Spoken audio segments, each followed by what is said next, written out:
true frightening experiences. Number 1.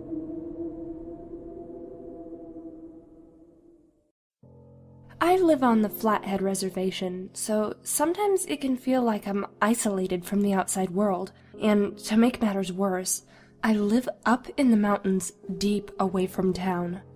It's about a mile to get to the highway, and the closest neighbor is roughly half a mile away. It was a dark night, as all scary stories start out. The night was cloudy and had little moonlight to barely see where you were. I was visiting my aunt before leaving to go home. Since I've walked home many times before, my auntie said I could go ahead home early since she'd been drinking and probably wasn't coming home that night. Since we live so deep in the mountains, it's only natural to hear animals around you. I was only so far before I heard footsteps. I thought it was my aunt, so I stopped and waited for her. I called my aunt's name, and the footsteps stopped. My auntie always had trouble with her legs, so I thought it was strange that she'd try to walk home.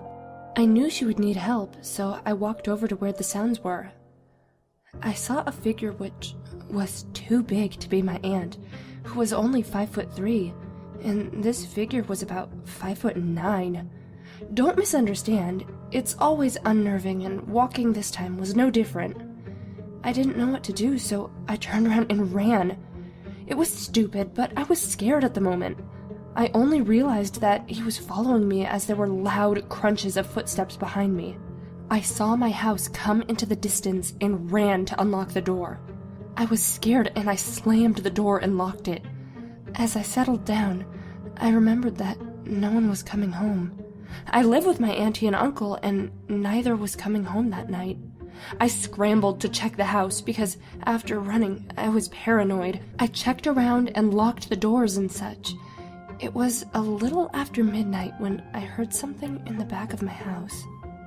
We have a trailer in the back which is far from the house but still visible. The trailer was broken and run down, so it couldn't go anywhere anymore. Once again, I heard some movement from the back of the house. I only heard it because we have some trash back there that we store until we're ready to dispose of it, and I could hear some faint crumpling.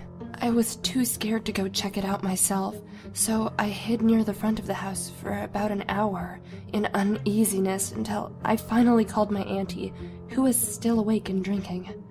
Despite being pretty drunk and the friend she was staying with being asleep, my aunt woke her friend up and told her to call the police after I told her what was going on at the house.